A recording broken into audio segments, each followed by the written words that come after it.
Bonjour, chers gens de Manfred-Magog, citoyens de Manfred-Magog, entrepreneurs de Manfred-Magog, Mère-Josée pour la Chambre de commerce. Bienvenue à cette nouvelle capsule en droit et loi avec notre avocat François-Michael Verret. Bonjour François-Michael. Bonjour Marie-Josée. Dans cette capsule-là, François-Michael, on va survoler sur la COVID-19 et accidents du travail. En fait, la question qui revient, puis je pense que c'est un peu normal, on ne peut pas s'imaginer vraiment, nous les citoyens, qui ne sommes pas dans le droit et la loi, hein, que la COVID-19 peut être un accident de travail, mais toi, tu dis que oui. Alors, Oui, explique-nous.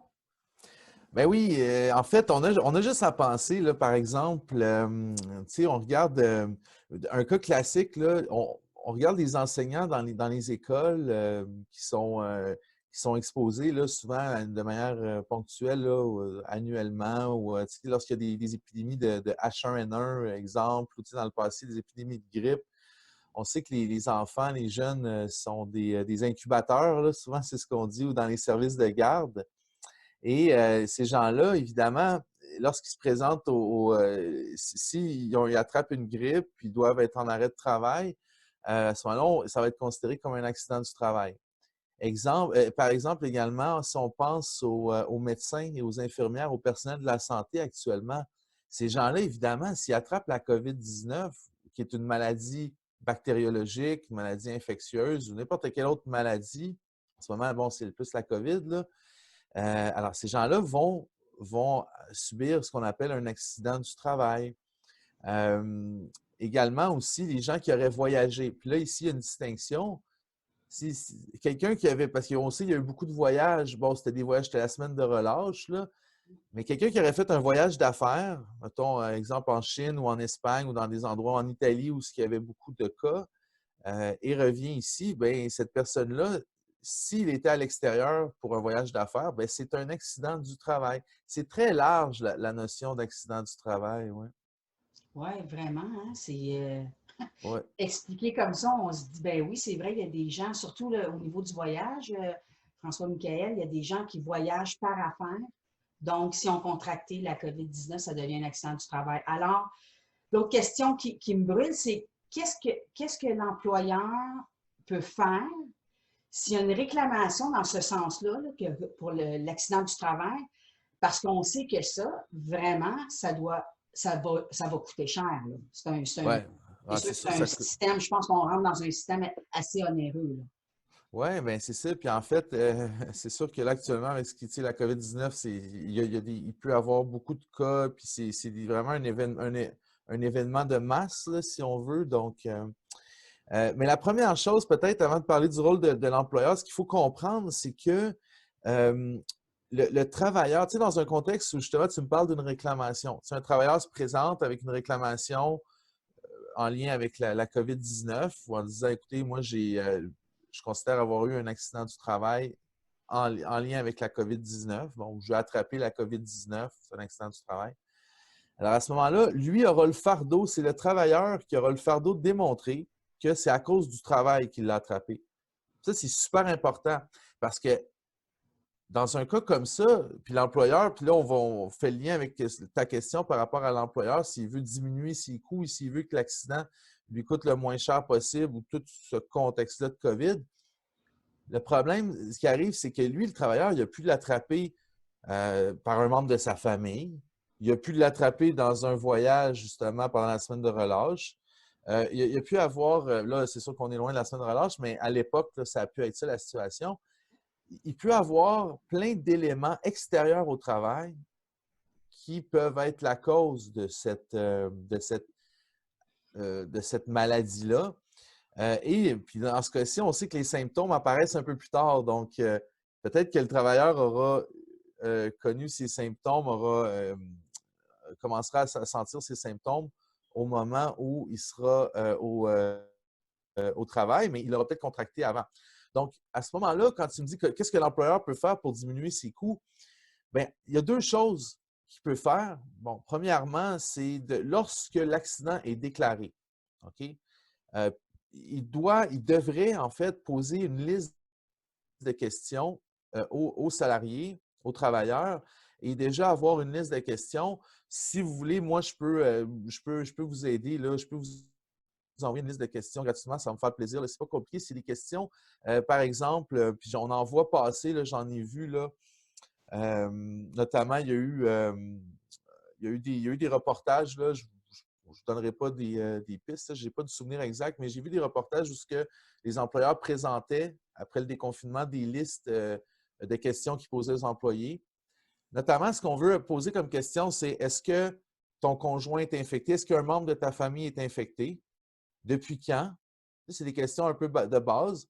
Aussi, on veut poser comme question, on veut savoir, la personne, est-ce qu'elle a voyagé? Évidemment, c'est la question classique là, actuellement. Là. Est-ce que vous avez voyagé? On ne se le fait demander. Ça fait 20 fois qu'on va à l'épicerie puis ils nous demandent t'as-tu voyagé? Ben non, là, je suis venu hier.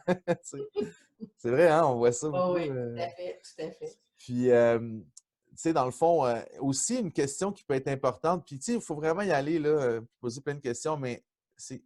Puis là, il faut penser toujours à comment l'employeur va pouvoir gérer son dossier d'accident ensuite. Une des questions qu'on peut se poser, c'est quoi les mesures de sécurité que tu as suivies? Parce qu'on sait, là, présentement, la plupart des employeurs ont des mesures de sécurité. Sinon, s'ils n'en ont pas, c'est recommandé qu'il y en ait, hein, mais je serais surpris qu'il n'y en ait pas. Alors, à ce moment-là, on demande dans le questionnaire, on demande aux travailleurs, on lui dit c'est quoi les mesures de sécurité que tu as prises? Bon, exemple, est-ce que tu as porté le masque? Est-ce que tu t'es toujours tenu derrière? Je suis allé dans un commerce là, dernièrement où, quand tu arrivais à la caisse, la personne, il fallait qu'elle se recule. Puis c'est vraiment, il y avait toute une procédure là, qui était différente de d'autres endroits. Mais en fait, ça, c'est la première chose. C'est vraiment de poser, tu sais, l'employeur, s'il veut diminuer ses coûts, puis s'il y a un accident en lien avec la COVID-19, ce qu'il doit faire, c'est qu'il doit poser des questions pour avoir des réponses, puis après ça, monter son dossier. Puis son travail ne s'arrête pas là.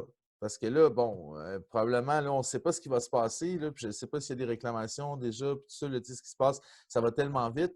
Mais pour l'instant, à mon avis, certaines réclamations, même s'il n'y a pas de présomption, parce que dans la loi, il y a une présomption, on ne rentre pas là-dedans, là, parce qu'à chaque fois qu'on se parle, il y a toujours d'autres tentacules là, qui s'en vont. Mais... C'est ça le droit et la loi. Oui, c'est ça. Mais tu sais, on essaie de mettre ça le plus condensé, le plus simple possible, mais des fois, ça nous amène à d'autres choses. Donc, mais je ne vous parlerai pas de la présomption, mais ici, ce que je vais vous dire, c'est qu'il n'y en a pas de présomption. OK?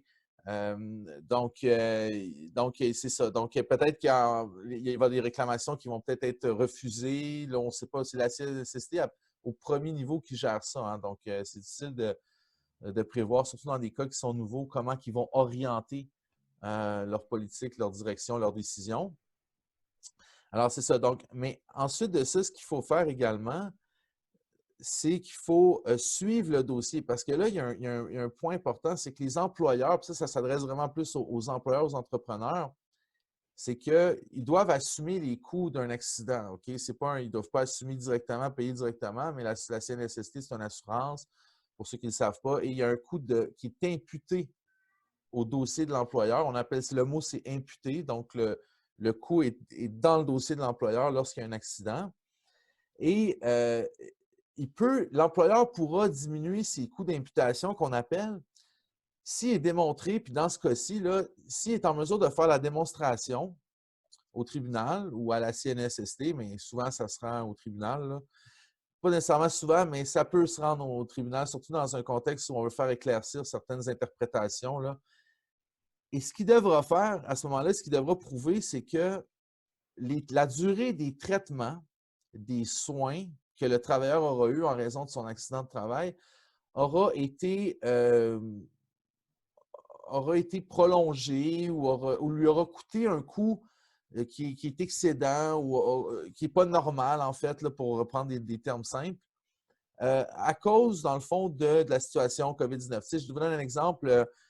Si un travailleur, mettons exemple pour les coûts d'un traitement, si le travailleur doit faire de la massothérapie, par exemple, je donne un exemple comme ça qui me vient à l'esprit, et le coût des traitements, on augmente le coût à cause de la COVID-19 parce qu'il y a une forte demande, parce qu'ils doivent prendre des mesures de sécurité, puis au lieu d'être, je ne sais pas moi, 60 de l'heure, ça devient 120 de l'heure. C'est le double du prix. Mais à ce moment-là, l'employeur aura peut-être un argument en disant, mais écoutez, moi, je ne vais pas payer le prix de ce traitement-là au complet parce que ce prix-là est dû à une situation qui est hors de mon contrôle, est dû à la crise, et puis la durée aussi. C'est toute une question.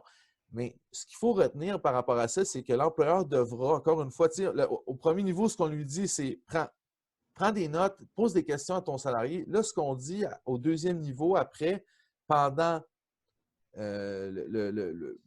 dans le fond, pendant le temps que ça dure environ 8 dizaines de jours, là, le COVID, mais pendant ce temps-là, puis surtout, il faut s'assurer de contrôler ça. On le sait que ça dure 10 jours. Fait que si le travailleur il part 3 semaines, bien, il faut documenter pourquoi il part 3 semaines, pourquoi il n'est pas au travail pendant 3 semaines. Puis si ça dégénère, parce que il peut y avoir d'autres problèmes qui puissent être liés à ça. On sait qu'un accident du travail peut entraîner d'autres problématiques aussi, là. Oui, exactement. Des fois de nature psychique, Oui, psychologique. exactement. Puis justement, tu sais, en terminant, François-Michael, je vais revenir un peu sur, notre capsule qu'on avait faite sur la mise à pied et le refus de travail. Puis je t'avais posé la question de la peur, hein, de la peur d'un employé de revenir sur son lieu de travail. Puis tu nous avais tout expliqué comment on pouvait l'encourager puis le structurer pour qu'il revienne puis dire qu'il n'y a pas de danger, là, je veux dire. Mais il n'en reste pas moins que cette part-là, elle est existante dans notre société. On peut le voir avec tout ce qui est au niveau des communications à tous les jours, la télévision, la radio. Ah ouais. On en parle, on en parle, on en parle. Moi, au niveau psychologique, je suis capable de dire que probablement que pour certaines personnes, ça en fait même un genre de post-traumatique. Alors, est-ce que le fait d'attraper le fait d'avoir peur d'attraper la COVID-19 en entrant au travail pourrait être considéré comme un accident du travail? Ah ouais, c'est une bonne question, ça. Tu poses toujours des bonnes questions, toi, Marc-Josée, Ben hein? oui. C'est bon. Ben, ça, c'est une super bonne question. Puis, je te dirais, là, la réponse, c'est qu'en principe, c'est oui, OK? Ah C'est oui. dans le... Wow. Ouais. OK. Sur Ouais, je quel... t'explique pourquoi.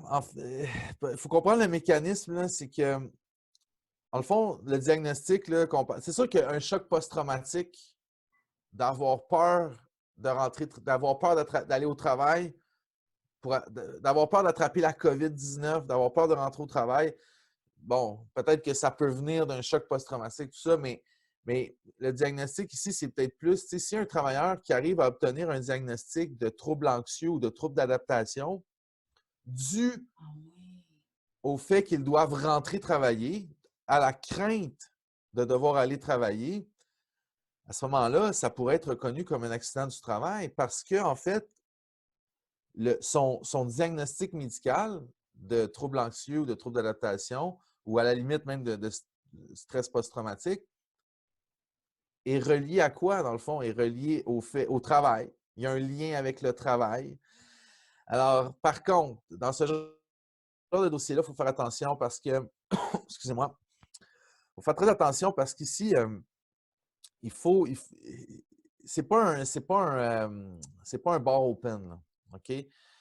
Ça prend, ça prend un dossier assez étoffé parce que là, on rentre dans les problèmes psychologiques, tout ça. Donc, c'est sûr que oui, un biais médical, un diagnostic médical, mais moi, je serais surpris que ça soit suffisant dans un cas comme celui-là pour être accepté là, au premier niveau. Peut-être que, bon, en étoffant le dossier puis en faisant des contestations, peut-être que ça pourrait être accepté.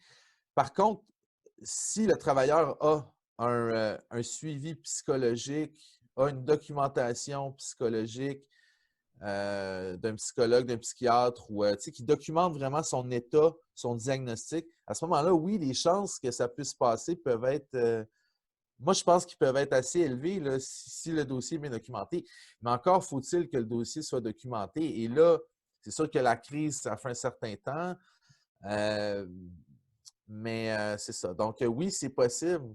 C'est possible de développer un trouble anxieux en lien avec le travail. Toutes les maladies psychiques, les maladies psychologiques qui sont de plus en plus présentes, là, je ne te cacherai pas, là, dans notre société aujourd'hui, là, puis surtout avec ce qui se passe, là, comme une situation comme ça pourrait entraîner ça. Donc, oui, le lien est intéressant avec le droit de refus parce que là, dans le fond, Tu peux pas, on essayait de dire que finalement, il faudrait se faire être raisonnable, puis si l'employeur a toutes les mesures, tu peux pas refuser, mais là, hop, on est à un autre niveau, ta question est ça, c'est un autre niveau, là. C'est est-ce qu'on peut refuser, pas refuser, mais est-ce qu'on peut avoir un accident de travail juste en ayant la crainte de rentrer au travail? Mais la réponse, c'est si c'est documenté, s'il y a des preuves médicales, en principe, c'est oui.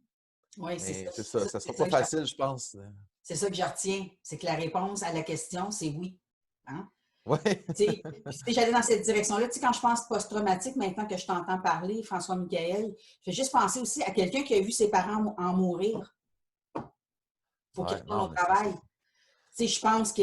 Oui, par contre, il faut faire attention. Faut faire attention ici, Marie-Josée, parce que c'est ça, c'est que là, s'il a vu ses parents mourir, il est en post-traumatique, c'est sûr. Par contre, son choc post-traumatique ne sera pas lié à son travail. Parce que la mort de ses parents, c'est pas passé au travail. Par contre, si un de ses collègues, si un de ses collègues de travail qui meurt de la COVID-19 parce qu'il a attrapé au travail, là, on est dans là, on est dans ton choc post-traumatique. Là. Ah oui, wow. Vraiment. Ah ouais, ben là, imagine. Ça pourrait dégénérer, là. Écoute, je veux pas imaginer les pires scénarios, mais tu sais, quand on rentre, toi, tu as une formation, puis aux gens qui nous écoutent, là, toi, tu as une formation en psychologie, tu connais bien ça. Tu sais, quand on rentre dans les problèmes psychologiques, là, c'est... Ouais, ça devient de long et profond dossier, en fait. Ben, exact. Je pense que tu as vraiment choisi la bonne expression, là. Ça peut. Moi, j'aime utiliser le conditionnel parce que on ne sait jamais exactement ce qui va se passer, mais tout à fait. vraiment, ça peut être... Écoute, François-Michael, maître François-Michael. Non, mais appelle-moi François, Non, Marie-Josée. mais tu es tellement gentil d'être avec nous comme ça à travers des capsules pour venir nous parler justement de la loi, du droit. Tu sais, c'est toujours complexe, on l'entend, même en parlant entre nous dans cette capsule-là. Tu sais, tu navigues, oui, c'est ça, mais faites attention, il y a ci, il y a ça. Fait que c'est toujours hyper intéressant. Je te remercie beaucoup pour cette capsule-là de COVID-19 et accidents du travail. J'espère que vous y trouvez aussi votre compte, chers entrepreneurs, chers citoyens, que ça vous met encore plus de lumière sur quoi faire si jamais vous avez un employé ou quelque chose comme ça qui l'aurait contracté ou qui a peur, ou etc. Notre but, c'est juste de vous renseigner du mieux qu'on peut avec les outils qu'on a. Alors, François-Michael, je te souhaite une merveilleuse journée. Je te dis à la prochaine. Ce n'est qu'un prochain rendez-vous. Puis, oui, merci Marie-Josée. Écoute, je voulais souligner, merci beaucoup. Puis c'est ton initiative, ces vidéos-là, ces capsules-là, puis c'est super intéressant. Moi, je pense que c'est le fun pour nous tous. Puis c'est de l'information qu'on donne aux gens, puis de qualité en ce moment. Je dois te féliciter. C'est la dernière capsule de notre série. Puis merci. C'est le fun. Puis on aime ça informer les gens aussi. Là. Je pense que c'est un peu notre rôle, là, comme... Quand on est informé, c'est bon de pouvoir informer les autres, de partager nos connaissances, là, je pense que... Tout à fait. Le nous, c'est la force, hein? Voilà. Oui. Merci. Alors, chers citoyens, chers entrepreneurs, je vous souhaite une merveilleuse journée et à la prochaine. Bye! Bye bye.